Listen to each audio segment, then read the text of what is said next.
Менин шаарым, менин өлкөм. Бекмырза Эргешев. Номер 7. Биздин мамлекетибиздеги, коомубузда, Кыргызстаныбыздын ичиндеги нарко ситуация боюнча, нарко бизнес боюнча. Нарко бизнес деген чынында нарко бизнес болуп кетти бүгүнкү күндө. Мамлекетибизде наркотикалык заттарды колдонуу, ошо наркотик заттардын зыяндары өтө чоң масштабка айланып бара жатат. Бүгүнкү күндө ушуга биз аеосуз күрөш, бул нарко бизнеске, наркотиканы таркатууга, наркотиканы колдонууга аеосуз күрөш жана аеосуз согуш жарыялашыбыз керек. Муну бардык укук коргоо органдары мындан ары ушуну менен гана көпчүлүктүү жумуштарыңарды мен баалап билемин. Себеби урматтуу президентибиз дагы ушуну бизге көрсөтүп айтып атат. Коомубузда мына айрыкча жаштарыбыздын арасында, мына мектептерде, вуздарда жана башка ушундай жаштарыбыздын арасында наркотиктерди таркатуу, колдонуу, айрыкча мына мурда наркотиктерди жерден өстүрүп чыгарган болсо, азыркы күндө синтетикалык наркотиктерди колдонуу көбөйүп кетти. Синтетикалык наркотиктердин ар түрдүү заттарын башка өлкөлөрдөн алып келип, биздин мамлекетибизде лабораторияларды ачуу көбөйүп кетти. Наркотикалык заттарды таркатуу мурдагыдай колдон колго таркатуу эмес, интернеттер аркылуу ар түрдүү жаңы технологиялар менен тарката башташты. То есть закладкаларды кылып, сен даже билбейсиң, ал адамды көрбөйсүң. Ал адам менен сүйлөшүп коюп гана бир жерден барып, ошо закладканы алып таркатып коюп, өзүңдүн акчаңды электрондук кошелегиңе салып алып кете турган болуп калды. То есть бул мамлекет деңгээлде өтө чоң коркунучка айланып кетти.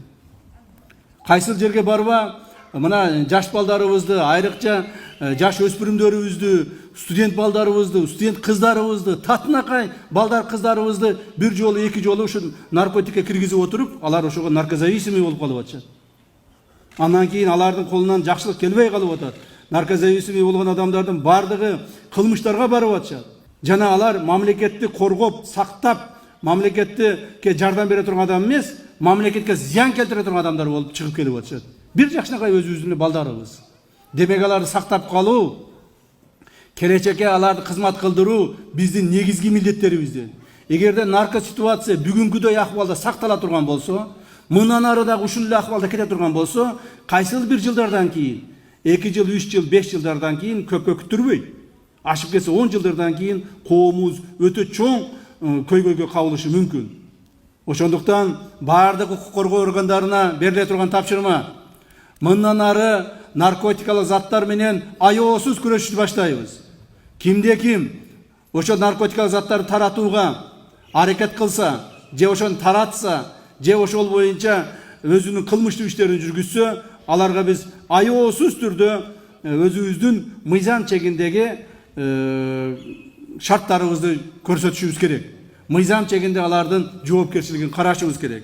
Мына айрыкча мектептерде, жогорку окуу жайларында, учреждение, мекемелерде, мына ачык эле айтайын, коомубузда түнкү клубтарда, кафе, ресторандарда ушулардын бардыгын укук коргоо органдары мындан ары контролго алыңыздар. Айрыкча милиция кызматкерлери, атайын бизде служба бар, по борьбе с наркобизнесом деген. Мына ГКМБ, силерде маалыматтар көп жерлерде. Ушул боюнча прокуратура, ушул боюнча чоң чараларды көрүшүбүз керек. Бул биздин урматтуу президентибиздин биздин алдыбызга койгон тапшырмасы. Себеби президентибиз мамлекетибиздин келечек муундарыбыз үчүн кабатырланып атат президентибиз. Ал айтып атат, эмнеге биз бүгүн карабасак, эртең эмне болот? Макул бүгүн контролдоп турабыз. Эртең бүрсүгүн контролдон чыгып кетсе, бардык эле ушундай наркотикалык заттарга аралашып кетсе, эмне кылабыз деп өтө чоң кабатырланып атат. Ушул боюнча чоңураак, көбүрөөк жумуштар аткарыңыздар. Мындан ары бул чоң контролго алынат. Андан сырткары ушул жерде айтып коюш керек, сращивание сотрудников правоохранительных органов с наркобаронами. То есть биздин ошол укук коргоо органдарынын адамдары өздөрү кошулуп кирип кетти. Былтыртан бери мен 2 эле жылдыкты айтайын, 1,5 жылдыкта, былтыры 1 жыл, быйыл мына 3 айдан бери 12 милиция кызматкери ушул наркобизнеске байланыштуу кармалды. Жоопко тартылышты. Өздөрү ошол кошулушуп, сатышып, өздөрү кошулушуп, жолдорду үйрөтүшүп, өздөрү ошолор кырышабат этип жүргөндөр көбөйүп атат. Mına uşlar boyunca da çoğun jumuşlar atkarışımız gerek. Bekmirza'nı Oş şahrında deputat bolup жүрgөндөн beri bilem. Bunun tecrübesi mol. Kандай işlerdi bolsa dagı atkarıp ketişke bunun kudreti jetet. Ödü jaş, azыр iştey turgan maалы. Men işenem bu balаны ошол иштиге барып дагы элдин көйгөйүн чечкенге, элдин суранычын жогорку бийликке жеткиргенге bunun kudreti jetet. Бул баланын ушунчалык жакшы иштеп, жакшы жүргөнүн мен ушул жерде депутат болуп иштеп жүргөндөн билем да. Бекмырза Ергешев, номер 7.